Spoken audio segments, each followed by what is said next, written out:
Hello everyone, welcome to smart learning classes. Class 7-এর অঙ্ক বইয়ের পেজ নাম্বার 2 আজকে হচ্ছে সেকেন্ড পার্ট। তো এর আগের ভিডিওতে তোমাদের কোশ্চেন নাম্বার 5 পর্যন্ত আমি সব অঙ্কগুলো করিয়ে দিয়েছি। তো আজকে আমরা করব question number 6 to question number 12 পর্যন্ত। এই অঙ্কগুলো কিন্তু 1 মার্কস বা 2 মার্কসে মানে শর্ট কোশ্চেন হিসাবে আসে পরীক্ষাতে, ওই জন্য খুব একটা বড় করব না, ছোট করে অঙ্কগুলো করব। তোমরা অনেক জায়গায় দেখবে যে এই অঙ্কগুলো বড় করে দেওয়া আছে, কিন্তু এই অঙ্কগুলো খুবই ছোট, মানে কম মার্কসের আসে, সেই জন্য আমরা ছোট্ট ছোট্ট করে অঙ্কগুলো করব। তো আমাদের ফার্স্ট 6 নম্বর অঙ্কটা দেখো, এখানে দেওয়া আছে একটি সংখ্যার 1/3 অংশের সঙ্গে 20 যোগ করলে 35 বা 35 হয়, সংখ্যাটি কত হিসাব করি। একটু লিখতে হবে, লিখে জাস্ট একটুখানি ক্যালকুলেশন করলে অঙ্কগুলো হয়ে যাবে। দেখো এখানে লিখতে হবে, মনে করি সংখ্যাটি এক্স, প্রশ্ন অনুসারে যেরকম দেওয়া আছে সংখ্যার 1/3 অংশের সঙ্গে প্রশ্ন অনুসারে এক্সের 1/3 অংশ, তার সাথে কী যোগ করতে বলা আছে 20, যোগ 20 কত হবে সংখ্যাটি 35। এইবার এখানটায় জাস্ট তোমরা বা লিখবে বা অর দিয়ে লিখবে, যেহেতু তোমরা ক্লাস 7-এ পড়ো বা ইউজ করবে। বা এক্সের 1/3 অংশ মানে হচ্ছে x/3 প্লাস 20 ইকুয়াল টু কত 35। এইবার ক্যালকুলেশনগুলো দেখো কীভাবে শর্টকাটে করি আমরা। তার মানে এখানে আবার হচ্ছে পরের লাইনে আমরা বা লিখব, তাহলে কি চলে আসবে আমাদের 35। এখানে দেখো +20 আছে, ওই পাশে চলে গেলে আমাদের কত হয়ে যাবে -20। তাহলে এখান থেকে পরের লাইনে আমরা লিখতে পারি x/3, 35 থেকে 20 বাদ দাও কত হবে 15। এইবার আমাদের কত হবে 3 আর 15 গুণ হয়ে যাবে, মানে এবার অতএব x ইকুয়াল টু 15 গুণ 3 সমান 45। ঠিক আছে, তো এর সাথে কিন্তু আমাদের এইভাবেই লিখে দেবে, অতএব লাস্টে লিখতে পারো অতএব সংখ্যাটি হলো 45। আমি আর লিখছি না, তোমরা উত্তরটা লিখে নেবে। নেক্সট অঙ্ক দেখো। তো দেখো এখানে 7 নম্বর অঙ্ক দেওয়া আছে, হিসাব করে দেখি 5-এর সাথে 2 গুণের সঙ্গে কত যোগ করলে 3 পাবো।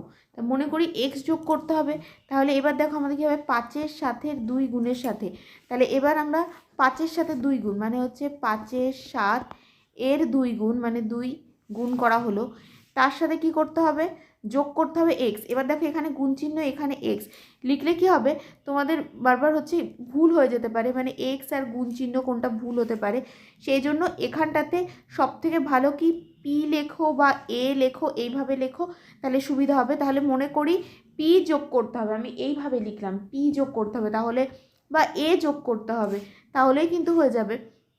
আমি p লিখেছি, যখন p লিখলাম, বা তোমরা এখানে ইচ্ছা করলে এই জায়গাটাতে তোমরা এইটাকে a বানিয়ে নাও, তাহলে a যোগ করতে হবে, তাহলে যোগ করলে কত পাবো 3 পাবো।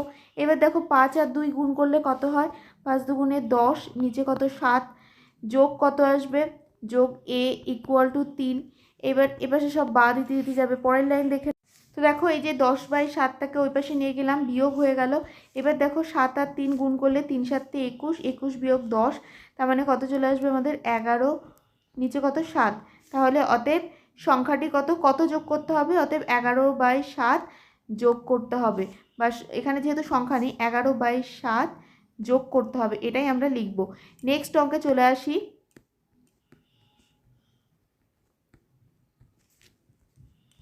তো এরপরে 8 নম্বর অঙ্কে দেখো দেওয়া আছে 5-এর 7-এর সঙ্গে কত গুণ করলে 4 পাবো।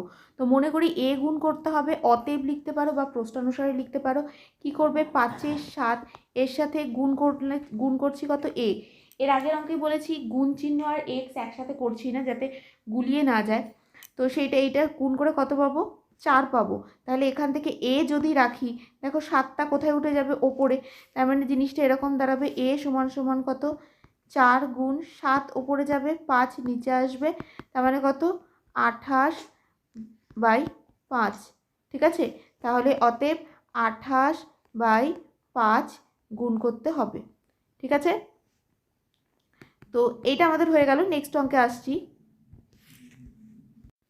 এরপরে 9 নম্বর অঙ্ক, এখানে দেওয়া আছে যে এদের মধ্যে সবচেয়ে ছোট কোনটা হিসাব করি। তো সবচেয়ে ছোট হিসাব করার জন্য এখানে দেখো কোন কোন সংখ্যা রয়েছে 2-এর 3, 4-এর 5, 2-এর 3 গুণ 4-এর 5, তাহলে 3টে সংখ্যা রয়েছে। কি করতে হবে দুটোরই হর 1 করতে হবে, মানে ওপরে যেমন এই যে 2-এর 3 এটাকে বলা হচ্ছে লব আর এটাকে বলা হচ্ছে হর, তো এই হরের সংখ্যাটা 1 করতে হবে, করে দেখতে হবে কোনটা ছোট কোনটা বড়। দেখে নাও কীভাবে করবে। তো দেখো এখানে যেমন 3 রয়েছে, এখানে 3 আর 5 রয়েছে, তার মানে এইখানে আমি কত গুণ করব, ওপরে আর নিচে মানে লব আর হরে দুটোর সাথে 5 গুণ করব, তাহলে আমাদের কত চলে আসবে, 5 দুগুণে 10 আর 3 5-এ কত, 15। এখানে কত গুণ করব, এখানে দেখো 5 আছে 3 নেই, তার মানে আমি এখানটা অবশ্যই 3 গুণ করে দেবো। তার মানে এখানে হয়ে যাবে 3 4-এ 12 আর এখানে নিচে হয়ে যাবে 15। আর এখানে কিছু গুণ করার দরকার নেই, দেখো 3 আর 5-এ 15, মানে আমি হরগুলোকে সমান করছি। 15 আর 4 দুগুণে কত, 8। তার মানে এবার এর থেকে সব থেকে ছোট সংখ্যা কোনটা, এইটা। তাহলে এবার লিখতে হবে যেটা, অতএব সব থেকে ছোট সংখ্যাটি হলো, তো দেখো এইভাবে উত্তর লিখবে, সব থেকে ছোট সংখ্যাটি হলো এই যে যেরকমভাবে লেখা আছে 2-এর 3 গুণ 4-এর 5। তো এরপরের অঙ্কে চলে আসছি। 9 নম্বর অঙ্কটা যেরকম ছিল ঠিক সেরকমভাবেই, শুধু এখানে সবচেয়ে বড় সংখ্যা বের করতে হবে। সেই জন্য আমরা কি করব, দেখো এখানে 2 আর 3 গুণ রয়েছে, তো এখানে দেখতে পাচ্ছি আমরা 2 আছে, তাহলে আমি লব আর হর দুটোর সাথেই 3 গুণ করব। এখানে দেখো দুটোর সাথে আমি 2 গুণ করে দেবো, আর এইভাবে আমি গুণটা করব। তাহলে উপরে কত হয়ে যাবে, 3 5-এ কত, 15, আর এখানে 3 দুগুণে 6, এখানে চলে আসবে 7 দুগুণে 14, 3 দুগুণে 6, এবং এই জায়গায় চলে আসবে 5 7-এ 35 আর 3 দুগুণে 6। তাহলে এবার সবচেয়ে বড় সংখ্যা কোনটা, সবচেয়ে বড় সংখ্যা আমাদের যেটা হয়ে যাবে এইটা। তাহলে অতএব সবচেয়ে বড় সংখ্যাটি হলো, আমরা এগুলো কী করে করছি দেখো, আমাদের হর সব একই আছে, শুধু আমি লবগুলো খেয়াল করব। এখানে 15, এখানে 14, এখানে 35, যেটা সব থেকে বড় সেটাই হয়ে যাবে আমাদের সবচেয়ে বড় সংখ্যা। তো এখানে দেখো সবচেয়ে বড় সংখ্যা কোনটা সেটা লিখে দিয়েছি, তো এটাই আমাদের উত্তর হবে। নেক্সট অঙ্ক দেখে নাও। নেক্সট অঙ্ক দেখো, 11 নম্বর অঙ্কে কী দেওয়া আছে, একটি সংখ্যা 4 গুণ এবং ওই সংখ্যাটির অর্ধেক যোগ করলে সংখ্যাটি 1.2-3 হয়, সংখ্যাটি কত হিসাব করি। তো প্রথমে যেটা লিখতে হবে, মনে করি সংখ্যাটি এ, আমি এক্স ধরছি না কারণ আগেই বলে দিয়েছি। তাহলে অতএব কী হয়ে যাবে, সংখ্যা 4 গুণ মানে হচ্ছে 4a, 4-এর সাথে সংখ্যা গুণ করে দিলে 4 গুণ হয়ে যাবে। তার সঙ্গে কি করতে হবে, ওই সংখ্যাটির অর্ধেক, অর্ধেক মানে কত, এ কে 2 দিয়ে ভাগ করে দিলে অর্ধেক হয়ে যাবে, অর্ধেক মানে হাফ, 2 দিয়ে ভাগ করতে হবে, কত হবে, 1.2-3। এইবার দেখো কি চলে আসবে আমাদের, তাহলে এবার আমরা বা দিয়ে কি লিখবো, 4a, এই জায়গাটায় একবারে আমি করছি, দেখো এখানে আমাদের 2 লসাগু হয়ে যাবে, তাহলে এখানে 2-এর সাথে 4 গুণ করে দেবো, মানে লসাগু হলে যেরকম হয় 4 দুগুণে 8, 8a plus a equal to, এখানে চলে আসবে 3 আর 1 গুণ করা হবে, 3 একে 3, আর এইটা কি করতে হবে, যোগ করতে হবে। তাহলে 3 আর 1 গুণ করে 3 একে 3 আর 2-এ 5, তাহলে 5-এর 3 চলে আসবে। এইবার দেখো এখানে কত চলে আসলো আমাদের, এখানে চলে আসলো 9a/2 ইকুয়াল টু, এখানে আসবে 5/3। এবার এখান থেকে আমি যদি একবারে a বের করি, তাহলে আমাদের কি চলে আসবে, দেখো a ইকুয়াল টু, এখানে 5/3 যা ছিল তাই তো লেখা হবেই, এবং তার সাথে এই 2টা কোথায় যাবে, ওপরে চলে যাবে, মানে আমাদের যেটা আসবে, তো 2টা ওপরে চলে যাবে, আর 9, এই যে এখানে 9 যেটা রয়েছে, 9টা কোথায় চলে আসবে, 3-এর সাথে চলে আসবে, মানে 3 গুণ 9 চলে আসবে, তার মানে এখানে 5 দুগুণে 10 আর 9 দুগুণে কত, 18। এইটুকুনি করেই অঙ্কটা শেষ করলে হবে না, কারণ এখানে কাটাকাটি হয় 2 দিয়ে, 2 দিয়ে কাটাকাটি করলে আমাদের এখানে চলে আসবে কত, 5 দুগুণে 10 আর এখানে 9 দুগুণে 18, তার মানে আমাদের উত্তর কত হয়ে যাবে, 5-এর 9। এইবার তাহলে লিখতে হবে, অতএব সংখ্যাটি 5-এর 9। তো এইভাবে উত্তরটা লিখতে হবে, যেটা আমি ডান দিকে লিখে দিয়েছি। এর থেকে আর বেশি কিছু করার দরকার নেই, ছোট অঙ্কের ক্ষেত্রে এইটুকুনি যথেষ্ট। নেক্সট অঙ্কে চলে আসি। নেক্সট অ্যান্ড লাস্ট অঙ্ক আমাদের আছে, এই ভগ্নাংশটি এইটার মধ্যে 1-এর 2 যোগ 1-এর 3-এর মধ্যে কতবার আছে। তো কতবার আছে, প্রথমে যেহেতু এই সংখ্যাটার মধ্যে বলেছে, তাহলে এইটা আগে লিখতে হবে, এটা পরে লিখতে হবে, মাথায় রাখবে।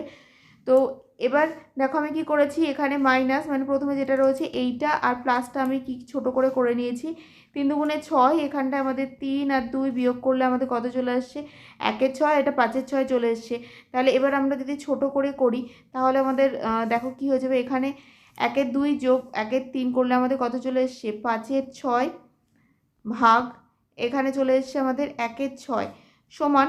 এইবার দেখো পরের লাইনে আমাদের কি হয়ে যাবে, 5-এর 6 গুণ 6-এর 1, মানে ভাগ চিহ্ন থাকলে পরের লাইনে যদি গুণ চিহ্ন দেওয়া হয়, সংখ্যাটা কি হয়েছে, উল্টে যায়।